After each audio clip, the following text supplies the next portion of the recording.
मुत्तहिदा अरब अमारात की जानिब से सैलाब मुतासरीन के लिए $10 मिलियन इमदाद का ऐलान कर दिया गया। चेयरमैन बैंक अल-फलाह शेख अन-निहान मुबारक अन-निहान की जानिब से इमदाद का ऐलान किया गया। DGISPR ने बताया कि रकम पाक फौज के फ्लड रिलीफ अकाउंट में जमा कराई जाएगी। मुत्तहिदा अरब अमारात ने हमेशा मुश्किल वक्त में पाकिस्तान की मदद की।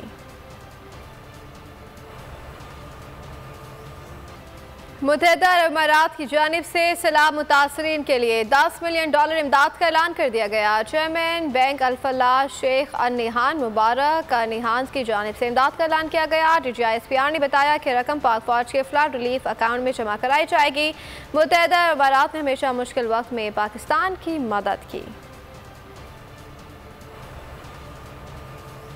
सबसे ज्यादा व्यूज, सबसे ज्यादा रील्स और सबसे ज्यादा रेटिंग के साथ बोल अब भी नंबर 1 पोजीशन पर बरकरार। सब्सक्राइब करें और बेल दबाएं ताकि कोई खबर रह न जाए।